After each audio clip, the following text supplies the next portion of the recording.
Hello दोस्तों, नमस्कार। मैं हूँ रेखा उपाध्याय। अपने यूट्यूब चैनल पे आप सभी का स्वागत करती हूँ। आज एक देवी पचरा गीत सुनाने जा रहे हैं। आप सबको अच्छा लगेगा तो कमेंट में जरूर बताना। पूर्व के देशवा से आवला सेवकवा हो धोवा वही लागे निना। शीतला माई क चुनरिया हो धोवा वही लागे ना। शीतला माई कचू नरिया हो धोवा वही लागे ना।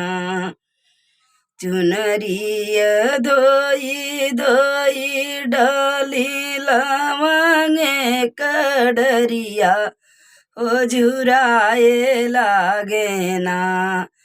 देवी माई क चुनरिया हो झुराए लागे ना। देवी माई क चुनरिया हो झुराए लागे ना। धोई धोई चुनरी डाली लवंगे कड़रिया हो उराई गईले ना। लागई पूर्वी बयरिया हो उराई गईले ना। लागल पूर्वी बयरिया हो जुराई गईले ना। सिरवा चढ़ल आवै सातऊ बहिनिया हो निहारै लागिना। ओही लवंगे कड़रिया हो निहारै लागिना।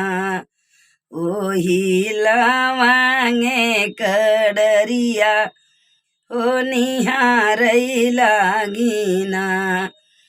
लवंगे के डरिया से लिहलिनी चुनरिया हो कि चली दियलिनी ना।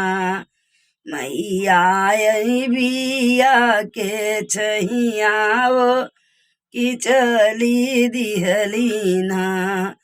ओही निबिया के छैया हो कि चली दिहलिना।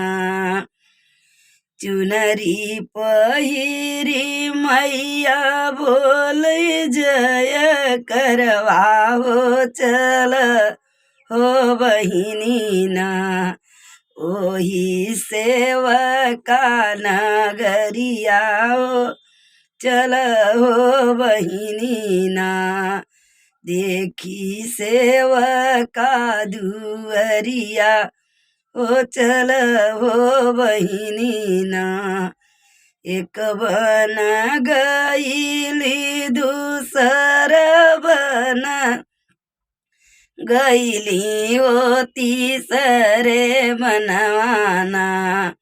देली सेवका के पुकरवा हो तीसरे बनवाना। बोलै लालना कनौआ हो तीसरे बनवाना।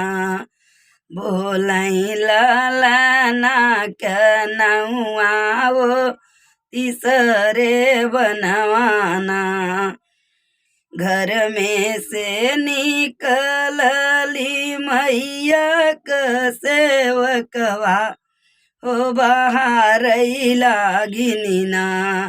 अपने आचरा से रहिया हो बहारै लागिना। अपने आचरा से रहिया हो बहारै लागिना। जमना मांगना तू मांगू मोरी सेवका हो कि भरी देवैना।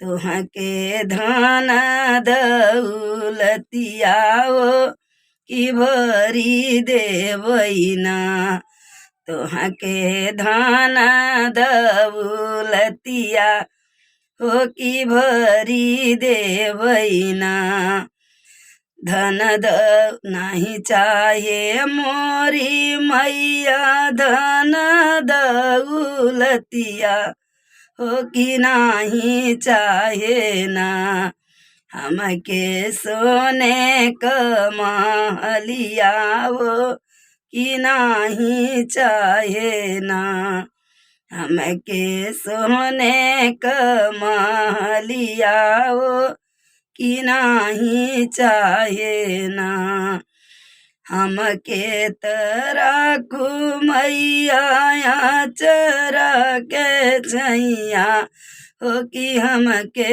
मैया ना राखियुआ चरा के छैया हो कि हमके मैया ना राखियु अपने चरवाओ कि हमके मैया ना सेनुरात दीहू मैया सजी रहे मंगियाओ कि ललना दीहू ना ओ कि ललना दीहू ना खेलैया मारे नी गोदिया हो कि ललना दीहू ना दियावात दीहू मैया जई ससुरमा हो दमद वादीहू